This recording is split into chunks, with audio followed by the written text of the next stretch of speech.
வணக்கத்தை தெரிவித்து, திருக்குறள் ஒன்றா உலக துயர்த்த புகழற்றார் ஒன்றாது நிற்பதொன்றில் என்கின்ற ஐயனுடைய குரலுக்கு நமது நெஞ்சமெல்லாம் நிறைந்திருக்கின்ற முத்தமிழறிஞர் கலைஞர் அவர்களுடைய விளக்க உரை என்பது ஒப்பற்றதாகவும் அழிவில்லாததாகவும் இந்த உலகத்தில் நிலைத்திருப்பது புகழை தவிர வேறு எதுவுமே இல்லை என்கின்ற வகையில் இன்றைக்கு நம்முடைய இயக்க தலைவர், நம்மை நாளும் இயக்குகின்ற தலைவர் அவருடைய அறிவுறுத்தலின்படி மொழிப்போர் தியாகிகள் தினத்தை மாணவர்களினுடைய சார்பாக இங்கே தலைமையேற்று நடத்தி கொண்டிருக்கின்ற மாவட்ட கழகத்துடைய செயலாளர், முன்னாள் சட்டமன்ற உறுப்பினர் அண்ணன் கார்த்திக் அவர்களே, வரவேற்பை வழங்கியிருக்கின்ற மாணவர்களுடைய அமைப்பாளர் சகோதரர் சிவபிரகாஷ் அவர்களே, முன்னிலை பொறுப்பேற்றிருக்கின்ற கல்பனா செந்தில் அவர்களே, முருகன், பகுதி கழக செயலாளர் சிங்கை சிவா அவர்களே, கலந்து கொண்டிருக்கின்ற மாவட்ட மாணவரணியுடைய துணை அமைப்பாளர்கள் திரு பாண்டி, நந்தகுமார், ஸ்ருதி பிரியா, கோவை ஜெகதீஷ், தென்னவர் செல்வராஜ் உள்ளிட்டவர்களுக்கும் இந்த நிகழ்விலே கலந்து கொண்டு உரையாற்றி அமர்ந்திருக்கின்ற நெல்லை ஜான், அண்ணன் பொங்கலூர் பழனிசாமி, வணக்கத்திற்குரிய மேயர் ரங்கநாயகி மற்றும் தலைமை கழகத்தினுடைய நிர்வாகிகள் திரு தண்டபாணி, திரு நாச்சிமுத்து, பாலசுப்ரமணியம், முருகவேல், டாக்டர் கோகுல், தமிழ்ச்செல்வன், ஜெயக்குமார், மீனா ஜெயக்குமார் உள்ளிட்டவர்களுக்கும் பகுதி கழகத்தினுடைய ஆற்றல்மிகு செயலாளர்கள், பொதுக்குழு உறுப்பினர்கள், மண்டல தலைவர்கள், நிலைக்குழு தலைவர்கள், தலைமை கழக பேச்சாளர்கள், அறங்காவலர் குழு, மாவட்ட அணியுடைய அமைப்பாளர்கள், மாவட்ட அணி தலைவர்கள், மாமன்ற உறுப்பினர்கள், வட்டக்கழக செயலாளர்கள், நிறைவாக நன்றி உரையாற்றிருக்கின்ற பைந்தமிழன் உள்ளிட்ட மேடையில் அமர்ந்திருக்கின்ற மொழிப்போர் தியாகிகளாக அமர்ந்திருக்கின்ற பெரியவர்கள் ஐயா அவர்களுக்கும், இங்கே பெருந்தொருளாக அமைந்திருக்கின்ற, ஒட்டுமொத்தமாக சொல்ல வேண்டும் என்று சொன்னால் முத்தமிழறிஞர் கலைஞர்களுடைய உயிரினும் மேலான அன்பு உடன்பிறப்புகள் உங்கள் அனைவருக்கும் முதலினுடைய வணக்கம். உரையாற்றி அமர்ந்திருக்கின்ற நம்முடைய மாண்புமிகு அமைச்சர் அண்ணன் கோபி செழியன் அவர்கள் இன்றைக்கு தெல்ல தெளிவாக இந்த மொழிப்போர் தியாகிகள் தினத்தை ஒவ்வொரு ஆண்டும் எப்படி திராவிட முன்னேற்ற கழகம் அதை நடத்தி கொண்டிருக்கின்றது, அதனுடைய அர்த்தம் என்ன, அதனுடைய கரு என்ன, தொடர்ந்து நடத்த வேண்டியதனுடைய அவசியம் என்ன என்பதெல்லாம் மிக தெளிவாக இங்கே எடுத்து சொல்லியிருக்கிறார். சொல்லும்போது அப்பப்போ சொல்லக்கூடாத ஒருத்தன் பேர் அப்பப்போ சொல்லிக்கிட்டே இருந்தார் மேடல்ல. நான் கூட நினைச்சேன், எதுக்குன்னு அவன் பேர்லாம் நம்ம போய் இங்கே சொல்லிக்கிட்டு அந்த ஆளை விட்டீங்கன்னா திருவள்ளுவருக்கு திருக்குறள் நான் தான் ஓலைச்சூடி பிச்சு கொடுத்தேன்பான், காந்தியடியோட உட்காந்து நான் காஃபி குடிச்சேன்பான், நேதாஜி சுபாஷ் சந்திர போஸ் படையில இருந்த பீரங்கிலாம் நான் தான் தொடர்ச்சி பார்ப்பேன்பான், ஹிட்லரோட உட்காந்து நான் நூடுல்ஸ் சாப்பிட்டேன்பான். சரி, இதெல்லாம் ஏன் நம்ம அவனை பத்திலாம் பேசிக்கிட்டு, நாம இங்க இருக்கின்றது நம்முடைய மொழிப்போர் தியாகிகள். அங்க அவரே சொன்னது போல மறக்கக்கூடாத பெயர்களாக இருக்கக்கூடிய ஐயா தாளமுத்துவாக இருந்தாலும், ஐயா நடராஜன் அவர்களாக இருந்தாலும், கீழப்பழுவூர் சின்னசாமியாக இருந்தாலும், அதே போன்று அவர்கள் சொன்னது போன்ற கோடம்பாக்கம் சிவலிங்கமாக இருந்தாலும், விருகம்பாக்கம் அரங்கநாதனாக இருந்தாலும், ராவிமலை சண்முகமாக இருந்தாலும், ஐயம்பாளையம் வீரப்பனாக இருந்தாலும், இப்படி ஒவ்வொன்றும் சத்தியமங்கலம் முத்து, கீரனூர் முத்து என்று நிறைவாக மயிலாடுதுறை சார்ந்திருக்கின்ற சாரங்கபாணி வரைக்கும், மாணவர் ராஜேந்திரன் வரைக்கும், இப்படி ஒவ்வொருவரும் கிட்டத்தட்ட தங்களுடைய உயிரை நம்முடைய தமிழ் மொழிக்காக நீத்ததை பற்றி இங்கே எடுத்து சொன்னார்கள். அந்த பெயர்கள்லாம் இன்றைக்கு எப்படி நாம் ஒரு திட்டத்திற்கு பெயராக, ஒரு கட்டிடத்திற்கு பெயராக நாம் வைத்து அழகு பார்க்கிறோம் என்று சொன்னால், அது நாம் இந்த மொழிக்கு செய்கின்ற மிகப்பெரிய கடமையாக கருதக்கூடியவர் முத்தமிழர் கலைஞர் அவர்கள். உரையாற்றியவர் சொன்ன போது நம்முடைய மாவட்ட கழக செயலர் சொன்னது மாதிரி தான், முத்தமிழர் கலைஞர் கோவை மாவட்டத்தில் எங்க தங்கியிருந்தாலும் இன்றைக்கு பக்கத்தில் இங்கே ஒரு வீட்டில் தான் தங்கி இருந்தார். அதே போன்று அவர் போராட்டத்தில் கலந்துக்கும்போது தண்டவாளம் இங்கே பின்னாடி தான் இருந்துச்சு, அந்த தண்டவாளம் போராட்டத்தில் நான் கைது செய்யப்பட்டேனாரு. கலைஞரும் தண்டவாளம் பக்கத்தில் இருந்தது சொன்னாலும் எங்களுடைய திருச்சி மாவட்டத்துல தான் கள்ளக்குடி போராட்டத்தில் தண்டவாளத்தில் தலை வைத்து படுத்தார், அது இந்த மொழிக்காக, இந்த இனத்திற்காக என்கின்ற அந்த பெருமை எங்களுடைய திருச்சி மாவட்டத்திற்கு உண்டு. ஆக அந்த விதத்தில் தான் இன்றைக்கு தமிழ்நாடு முழுவதும் இது போன்ற மொழிப்போர்களுக்கான இந்த தியாகிகள் தினத்தை நாம் கொண்டாடுகிறோம் என்று சொன்னால், கொண்டாடக்கூடிய உரிமையும் தகுதியும் பெற்றிருக்கின்ற ஒரே இயக்கம் அது திராவிட முன்னேற்ற கழகம் என்பதற்காக இதை நான் சொல்கின்றேன். முத்தமிழர் கலைஞர் அவர்களுடைய மூன்றாவது முழக்கமாக இருந்தது இந்தி திணிப்பை என்றும் ஒழிப்போம் என்பது. ஆக அந்த மூன்றாவது முழக்கத்தை இன்றைக்கு உயர்த்தி பிடிக்கக்கூடிய முன்னேற்ற கழகத்தை சார்ந்தவர்கள் தான் மேடையில் அமர்ந்திருக்கின்ற, எதிரி அமர்ந்திருக்கின்ற நாம் ஒவ்வொருவரும். இங்கே வருகை தந்திருக்கின்ற பொதுமக்களுக்கும், தாய்மார்களுக்கும், இளைய சமுதாயத்திற்கும் இங்க உரையாற்றியவர்கள் சொன்னது போலதான் 1937 ரொம்ப ஷார்ட்டா சொல்றேன், நான் புரிஞ்சுக்கோங்க. 1937 ராஜாஜி ஒட்டுமொத்த சென்னை மாகாணத்துக்கு தலைமை பொறுப்புக்கு வரார். அதாவது முதலமைச்சர் என்கிற அந்த பொறுப்புக்கு வரார். வந்து 1938 அவர் செய்யற முதல் காரியம் என்ன தெரியுமா? எல்லா பள்ளிக்கூடத்திலையும் இந்தி கட்டாய பாடமாக இருக்க வேண்டும் என்று அவர் சொல்லுகிறார். உடனடியாக பேரறிஞர் அண்ணாவாக இருந்தாலும் தந்தை பெரியாராக தான் அதை எதிர்த்து போராடுறாங்க, அதை எதிர்த்து கருத்தை சொல்கிறார்கள். அன்றைக்கு 14 வயது சிறுவனாக இருந்த முத்தமிழர் கலைஞர் தான் நீங்க எல்லாரும் சொன்னது போன்ற திருவாரூர் வீதியிலே ஓடி வந்த இந்தி பெண்ணை கேள்வி தேடி வந்த கோலை உள்ள நாடு இது வல்லவே என்று போர் பரணி பாடினாரு நம்முடைய முத்தமிழர் கலைஞர். வெறும் 14 வயசு இளைஞன் தான். இவர்களெல்லாம் சேர்ந்து எனக்கு அதை எதிர்த்தார்கள். அது அதோடு முடிந்ததா என்று சொன்னால் அது தொடர்ந்து 1965 வரைக்கும் வந்தது. இடையிலே இந்தி திணிப்பை எதிர்க்கக்கூடிய மாநாடை 1948 நடத்தி காட்டியவர் தந்தை பெரியார் அவர்கள். அந்த மாநாட்டில் அவர் சொல்றார், குறைந்தபட்சம் மனித தன்மையோடு இருக்க வேண்டும் என்று சொன்னால், குறைந்தபட்சம் சுயமரியாதையோடு நீ வாழ வேண்டும் என்று சொன்னால், இந்த இந்தி திணிப்பு ஒழிப்பு என்கின்ற இந்த போராட்டத்தை நீ கலந்து கொள்வதை கங்கணம் கட்டி கொண்டு கலந்து கொள்ள வேண்டும் என்று சொன்னவர் அவர். இது என்ன மொழி போராட்டமா? இது மொழிக்கான போராட்டம் மட்டுமல்ல, கலைக்கான போராட்டம், கலாச்சாரத்திற்கான போராட்டம், சுயமரியாதைக்கான போராட்டம், உரிமை மீட்புக்கான, உரிமை வேட்கைக்கான போராட்டம் என்று முழங்கினார் தந்தை பெரியார் அவர்கள். அதே மாநாட்டில் தான் பேரறிஞர் அண்ணா பேசும்போது சொன்னார், தமிழுடைய இனிமையை மறைப்பதற்காகவோ அல்லது தமிழுடைய தொன்மையை சிதைப்பதற்காகவோ அங்க இருக்கின்ற ஆரிய கூட்டம் இந்தியை திணிக்கவில்லை. அப்படி திணிக்கணும்னு நினைச்சிருந்தாங்கன்னா தமிழ் மொழியோட பழைய நூல்கள்லாம் எரிச்சிருந்திருக்கணும். ஆனா அவங்களுடைய வேலை என்ன? கலாச்சாரத்தை சிதைக்க வேண்டும், பண்பாட்டை சிதைக்க வேண்டும். அதுக்கு என்ன செய்யணும்? முதல்ல மொழியை உள்ள கொண்டு வா. மொழியை உள்ள கொண்டு வந்துட்டோம் என்று சொன்னா கொஞ்சம் கொஞ்சமாக நம்மளாக நமக்கே அறியாமல் ஒவ்வொருத்தரா நம்முடைய கலக்கும் பொழுது கலக்கும் பொழுது அவருடைய மொழியும் சேர்த்து நம்ம அறியாமல் அந்த மொழியை நம்ம பேச ஆரம்பிச்சிருவோம். இப்படி பேச ஆரம்பிக்கும் போது நாம் யார் என்பதை நம்ம மறந்து போயிடுவோம். இன்னைக்கு சொல்றேன், 2-3 நாட்களா பல செய்திகள்லாம் நீங்க பார்த்துருக்கலாம். ஏன் நம்முடைய தலைவர் ஒரு மிகப்பெரிய ஒரு வரலாற்று சிறப்புமிக்க ஒரு அறிவிப்பை அறிவிச்சதை நீங்க பார்த்துருக்கலாம்.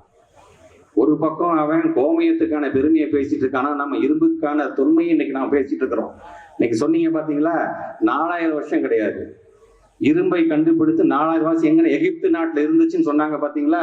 அதை இன்னைக்கு முறியடைத்து நம்முடைய தலைவர் அவர்கள் சிவகலை என்கின்ற அந்த பகுதியில கண்டெடுக்கப்பட்ட அந்த இரும்பு துகள்களை எங்க தெரியுமா அனுப்பிச்சு வச்சாரு? தமிழ்நாட்டில் இருக்கிற ஆய்வகத்துக்கு அனுப்பிச்சு வச்சாரு. மகாராஷ்டிரால இருக்கின்ற ஒரு ரிசர்ச் என்ற ஒரு ஆய்வகத்துக்கு அனுப்பி வைத்தார். குஜராத்தில் இருக்கின்ற ஒரு ஆய்வகத்துக்கு அனுப்பி வைத்தார். உயரிய நிறுவனமாக இருக்கின்ற அமெரிக்காவில் இருக்கின்ற புளோரிடா என்கின்ற மாகாணத்தில் இருக்கின்ற பீட்டா டெஸ்ட் லேப் டெஸ்ட் அனுப்பி வைத்தார். அனுப்பி வச்சதுக்கு அப்புறம் அவன் சொல்றான், எல்லா ரிப்போர்ட்டும் ஒத்துமையா வருகின்ற ரிப்போர்ட் என்ன தெரியுமா? 4000 வருஷம் இல்லைங்க, 5300 ஆண்டுகளுக்கு முன்பே தமிழன் இரும்பை பயன்படுத்தி இருக்கிறான் என்று சொல்லும் பொழுது ஒட்டுமொத்தமாக உலகத்திற்கே எனக்கு வழிகாட்டியாக இருப்பது எது என்று சொன்னால் நம்முடைய தமிழ் மண் என்கின்ற அந்த பெருமை நம்ம ஒவ்வொருக்கும் இருக்க வேண்டும். நாம இரும்பு தொன்மையை பத்தி பேசினா அவன் கோமயத்தோட பெருமையை பேசிட்டு இருக்கான்.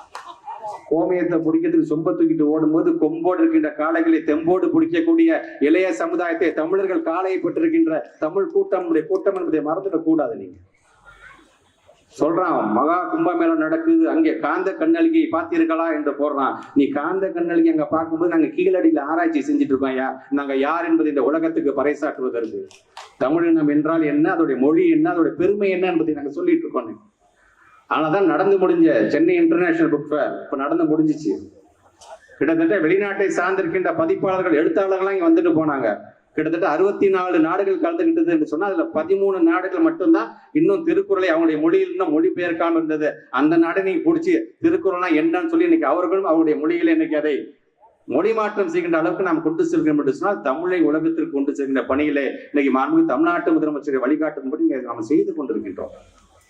இப்படி ஒவ்வொன்றையும் பார்த்து செய்யக்கூடிய இந்த நிலையில தான் உங்களுக்கு எல்லாம் தெரியும். இங்க பேசியது போல நாங்கள் இந்த ஒன்றிய அரசாங்கத்தில் சமகிர சிக்ஷா அபியான் பேசும்போது அண்ணன் பொங்கல் பழனிசாமி என்ன சொன்னார் பாத்தீங்களா, நிறைய இந்தி பேரா வைக்கிறான், என்னன்னே தெரியாம, என்ன திட்டம்னே தெரியாம மூடி மறைக்கிறதுக்கான வேலையை பார்க்கலான்னு சொன்னார். உண்மைதான். இந்த சமகிர சிக்ஷா அபியான் வேற ஒண்ணும் இல்லை, ஒருங்கிணைந்த பள்ளி திட்டம் அப்படி ஒரு திட்டம். அந்த திட்டத்திற்கு நமக்கு வர வேண்டிய பணம் 2151 கோடி ரூபாய் வர வேண்டும். அந்த 2151 கோடி ரூபாய் அவன் கொடுக்காம என்ன சொல்றான்? ஒரு முறை நான் நேரடியாக இந்த ஒன்றிய அமைச்சருடைய வீட்டுக்கு நான் போயிருக்கேன். நான் ஒரு முறை நம்முடைய நாடாளுமன்ற உறுப்பினர் கனிமொழி அவர்களை அழைத்துக் கொண்டு ஒவ்வொரு நம்முடைய தோழமை கட்சியை சார்ந்திருக்கின்ற ஒரு நாடாளுமன்ற உறுப்பினர் கூட்டிட்டு போய் அந்த அமைச்சரை நாங்கள் அவர் இருக்கிற இடத்துல போய் பார்க்கிறோம். பார்க்கும்போது சொல்றோம், தயவு செஞ்சு எங்களுக்கான பணத்தை கொடுத்துருங்க, அது எங்களுக்கு வர வேண்டிய பணம் என்று சொல்லும் பொழுது அவர் சொல்றாரு, உங்க பணம்லாம் பத்திரமா தான் இருக்கு, நாங்க சொல்றதுல நீங்க கையெழுத்து போட்டீங்கன்னா அரை மணி நேரத்துல நான் பணத்தை கொடுத்துருங்க அப்படிங்கிறாங்க. அப்ப எந்த அளவுக்கு அவர்கள் ஒரு பிளாக்மெயில் பண்ற விதத்துல அவங்களோட பேச்சு இருக்குன்றதுக்காக நான் சொல்றேன். உங்க பணம் எங்க கிட்ட தான் இருக்கு, ஆனா நாங்க சொல்ற கொள்கை ஒத்து நீ கையெழுத்து போனேன், அடுத்த அரை மணி நேரத்துல உன் பணம் வந்துருமே என்று சொல்றாங்க. அது வெறும் வார்த்தை தானா? கிட்டத்தட்ட 40 லட்சம் மாணவர்களுடைய எதிர்காலம் அவருடைய அந்த வாட்ச திமிரு பேச்சுல இருக்குது என்பதை இங்கே சொல்வதற்காக நான் சொல்றேன். ஆக இன்றைக்கும் தராமல் அவங்க சொல்றாங்க பாத்தீங்கன்னா ஒருங்கிணைந்த பள்ளி திட்டம். அந்த ஒருங்கிணைந்த பள்ளி திட்டத்துல எதுக்காக நாங்க இப்படி அடிச்சுக்கணும் அப்படின்னா, கிட்டத்தட்ட 20 வகையான அப்ஜெக்டிவ்ஸ் கொடுக்குறாங்க. 20 வகையான தரவுகள் மேல நாம எந்த அளவுக்கு நம்ம பெர்ஃபார்ம் பண்ணிட்டு இருக்கோம் அப்படின்னு கொடுக்குறாங்க. அந்த 20 வகையான அப்ஜெக்டிவ்ஸ்ல அந்த குறிக்கோள்ல கிட்டத்தட்ட 20க்கு 20 வாங்கின ஒரு மாநிலம் எது என்று சொன்னால் கேரளா மாநிலம். அந்த 20ல 19 எடுத்த மாநிலம் எது என்று சொன்னால் நம்முடைய தமிழ்நாடு என்கிட்ட நமக்கான அந்த பெருமை. ஆனா நமக்கு பணம் தரல, கேரளாக்கு பணம் தரல, வெஸ்ட் பெங்காலுக்கு பணம் தரல, டெல்லிக்கு பணம் தரல, பஞ்சாபுக்கு பணம் தரல. ஆனா நாம் எல்லாமே டாப் ரேங்கிங்ல இருக்கோம். அவங்க பணம் கொடுத்ததுக்கெல்லாம் யார் தெரியுமா? உத்தரப்பிரதேசத்துக்கும் மத்திய பிரதேசத்துக்கும். உத்தரப்பிரதேசமும் மத்திய பிரதேசமும் அந்த 20 சொன்னேன் பாத்தீங்களா குறிக்கோள், அந்த 20 குறிக்கோள்ல வெறும் 3 மட்டும்தான் அவர்கள் வெற்றிகரமாக செய்திருக்கிறார்கள். அடுத்தது பீகாருக்கு பணம் கொடுக்குறாங்க. பீகாருக்கு பணம் கொடுக்கும்போது சரி அவங்க 20ல அவங்க எவ்வளவுதான்ப்பா வந்திருக்காங்க, எவ்வளவுதான்ப்பா டாப்ல இருக்காங்க பார்த்தா 20ல 2 குறிக்கோள்ல மட்டும்தான் அவங்களும் முதலிடத்துல இருக்கிறாங்க. ஆக இப்படி நமக்கான பணத்தை நமக்கு தராம கிட்டத்தட்ட 20 இதுல 19 இடத்துல டாப் 1ல இருக்கிற நாம 20 இடத்துல 20லயுமே டாப் 1ல இருக்கின்ற கேரளா மாநிலம் இப்படி நமக்கு பணம் தராம உத்தரப்பிரதேசுக்கு, மத்திய பிரதேசத்துக்கு, பீகாருக்கும் தருகிறார்கள் என்று சொன்னால் அவங்க சொல்றது ஒண்ணுதான், இந்திய ஏத்துக்க கையெழுத்து போனேன் நான் தரேன் என்று சொல்லும்போது தமிழ்நாடு முதலமைச்சர் அங்கேயிருந்து தொலைபேசியில கேட்டேன் நான்.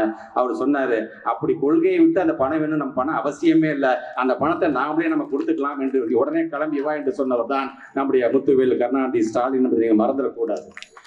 ஆக 1937 ஆரம்பிக்கப்பட்ட போராட்டம், அதுக்கான கருத்து இன்னும் எந்த அளவுக்கு நம்ம துரத்திக்கிட்டே வருதுங்கிறதுக்காக சொல்றேன். சும்மா ஒண்ணு நம்மளாம் மொழிப்போர் போராட்டத்துல கலந்துக்கிட்டு இன்னைக்கு உயிர் தியாகம் செஞ்சிருக்கிறாங்க, சிறையில் அடைக்கப்பட்டிருக்காங்க, சாதாரண விஷயம் அல்ல. அன்னைக்கு அதை உணர்ந்திருக்கிறார்கள். அதனாலதான் இன்றைக்கு இந்தி மொழியை தாக்கியது மூலமாக இருந்தாலும் சரி, தேர்வு முறையின் மூலமாக அதை கொண்டு வரும் பொழுதெல்லாம் ஒட்டுமொத்த இந்தியாவிலே முதல் குரல் யாருடைய குரல் என்று சொன்னால் நம்முடைய இயக்க தலைவர், நம்ம நாளும் இயக்குகின்ற தலைவர் தமிழ்நாட்டுடைய முதலமைச்சர் குரல் தான் முதல் குரலா வந்துட்டு இருக்கு. அடுத்த நிமிஷம் பின்வாங்குறாங்க, சரி நான் கொண்டு வரல நாங்க அப்படின்னு பின்வாங்குகிறார்கள். ஆக அவர்களுக்கெல்லாம் நாங்கள் சேர்த்து சொல்கிறோம், இங்கே வருகை தந்திருக்கேன் நாம் அந்த கொள்கை உறுதிப்பாடோடு நாம் இன்றைக்கு எதிர்க்கிறோம் என்று சொன்னால் இது தந்தை பெரியாருடைய மண், பேரறிஞர் அண்ணாவுடைய மண், முத்தமிழர் கலைஞருடைய மண். இன்றைக்கு அணையுடைய ஒத்த உருவாக இருக்கின்ற முத்துவேல் கருணாநிதி ஸ்டாலின் ஆண்டு கொண்டிருக்கின்ற மண். அவர் ஆளும் வரைக்கும் தான் நம்முடைய தமிழ்நாட்டை நம்மால் பாதுகாக்க முடியும். ஆக 7வது முறையாகவும் திராவிட முன்னேற்ற கழகம் ஆட்சிக்கு வர வேண்டும் என்று சொன்னால் இங்கே அண்ணன் சொன்னது போல கோவை செலியன் சொன்ன ஏதோ இங்கே மேடையில் அமர்ந்திருக்கின்ற நாங்களும் அமைச்சர்களாகவோ அல்லது வணக்கத்துக்குரிய மேயர்களாகவோ நாடாளுமன்ற உறுப்பினர்களாகவோ அல்லது மாமன்ற இதற்காக மட்டுமல்ல, ஒரு ஆட்சி என்று வரும்பொழுது நமக்கு மற்றவங்களுக்கு என்ன வித்தியாசம்? நமக்கு வெறும் கவர்ச்சியை மட்டுமே காட்டி ஒரு அரசியல் நடத்தக்கூடிய கூட்டம் இருந்து கொண்டுதான் இருக்கின்றது, அல்லது அடிமைப்படுத்தி நடத்தக்கூடிய கூட்டம் இருந்துகிட்டு தான் இருக்கு. ஆனா திமுக வந்தா மட்டும்தான் பாலம் கட்டணும், ஸ்கூல் கட்டணும், கல்லூரி கட்டணும், சமத்துவபுரம் கட்டணும், பக்கத்துல ஏதாச்சும் புதுசா பேருந்து நிலையம் கொண்டு வரணும், மெட்ரோ ரயில் கொண்டு வரணும், இப்படி எல்லாத்தையும் செய்து திட்டமூலமா பார்த்தீங்கன்னா நாம தான் செஞ்சுட்டு இருக்கோம் நாம. ஆக இன்றைக்கு இப்படி செய்யக்கூடிய உழைக்கக்கூடிய இயக்கத்தை சார்ந்தவர்களாம் இருக்கின்ற காரணத்தால்தான் சொல்றேன், மொழி என்பது எவ்வளவு முக்கியம். அந்த மொழியை காக்கக்கூடிய அந்த திராணியும் தெம்பும் இருக்கக்கூடிய ஒரே ஆண்மகன் நம்முடைய மாண்பு தமிழ்நாட்டு முதலமைச்சர் தான் என்கிற பெருமை நம்ம எல்லாத்துக்கும் இருக்கின்றது. அதனாலதான் நான் அடிக்கடி சொல்ற மாதிரி நம்முடைய இயக்கத்துல மட்டும்தான் மாவட்ட செயலாளர் பொறுப்போ அல்லது சட்டமன்ற உறுப்பினராகவோ அல்லது நாடாளுமன்ற உறுப்பினராக ஒன்றிய செயலாளர் பகுதி செயலாளருக்கு மட்டும் பெருமை கிடையாது. திமுக நான் தொண்டன் என்பது சொல்வதே நமக்கான ஒரு பெருமையாகத்தான் நான் அதை கருதுகிறேன். ஆக அந்த வகையில் தான் இன்றைக்கு என்னுடைய தாத்தா அன்பில் அவர்கள் 1965 மொழிப்போர் அந்த போராட்டம் நடந்து சட்டமன்றத்தில் ஒரு சட்டமன்ற உறுப்பினராக அவர் பேசிய உரையோடு என்னுடைய உரையை நிறைவு செய்கிறேன். அவர் சட்டமன்றத்தை சொல்றாரு, இந்த மொழிப்போர் போராட்டத்தில் செத்துப்போய் என்று சொன்னால் இதே சட்டமன்றத்துல மண்ணெண்ணை ஊத்திட்டு சாவதற்கு நான் தயாராக இருக்கிறேன் என்று அவை குறிப்பில் ஏற்றியவர் அன்பில் அவருடைய பேரனாக சொல்கின்றேன். இது வெறும் வார்த்தைகளுக்காக மட்டும் சொல்லவில்லை. இன்றைக்கும் நம்முடைய மொழிக்காக யார் யாரெல்லாம் தன்னுடைய இன்னுரையை நீட்பதற்காக தன்னுடைய தேக்க உடலிலே அந்த தீப்பொறியை பற்ற வைத்தார்களோ அந்த தீப்பொறி இன்னும் எரிந்து கொண்டுதான் இருக்கிறது என்பதை அங்கே இருக்கின்ற ஆரிய கூட்டத்திற்கு சொல்வதற்காகத்தான் இது போன்ற கூட்டத்தை நாம் தொடர்ந்து நடத்த வேண்டும் என்பதற்காக இதை சொல்கிறேன். ஆக நான் ஏற்கனவே சொன்னது மாதிரி இதற்கான உரிமையும் தகுதியும் பெற்றிருக்கின்ற திராவிட முன்னேற்ற கழகம் நம்முடைய தலைவர் அவர்கள் சொன்னது மாதிரிதான் அடுத்த ஆண்டு தேர்தல் என்று வரும்போது இங்கே நாம் ஒரு உறுதி ஏற்றுக்கொள்ள வேண்டும். இது ஆட்சிக்கான உறுதி மட்டுமல்ல, நம்முடைய மொழிக்கான உறுதியாகவும் அவர் சொன்னது போலதான் வெல்வோம் 200 படைப்போம் வரநாள் என்று சொல்லுவோம். இங்கே நமக்காக உயிர்நீத்தம் செய்திருக்கின்ற அவர்களுக்கும் வீர வணக்கம் செய்வோம். இன்றைக்கு நம்முடைய தமிழ்நாட்டுடைய முதலமைச்சர் தாளமுத்துவுக்கும் நடராஜன் அவர்களுக்கும் ஒரு மணிமண்டபத்தை ஒரு நினைவிடத்தை இன்னைக்கு அவர் தொடங்கி வச்சிருக்கிறார். அதை தொடர்ந்து வச்சுட்டு நம்முடைய தமிழ்நாட்டு முதலமைச்சரே கோஷம் போட்டிருக்காரு. அதனால் நீங்களும் நான் சொல்ல சொல்ல நம்முடைய தமிழ்நாடு முதலமைச்சர் என்ன கோஷம் போட்டாரோ என்ன வீர முழக்கம் செய்தாரோ அதை நீங்களும் செய்ய வேண்டும் என்று பணிவன்போடு கேட்டு வீர வணக்கம் வீர வணக்கம் வீர வணக்கம் வீர வணக்கம் மொழிப்போர் தியாகிகளுக்கு வீர வணக்கம் மொழிப்போர் தியாகிகளுக்கு வீர வணக்கம் வீர வணக்கம் வீர வணக்கம் மொழிப்போர் தியாகிகளுக்கு வீர வணக்கம் தியாகிகளுக்கு வீர வணக்கம். நன்றி. Garuda Voice.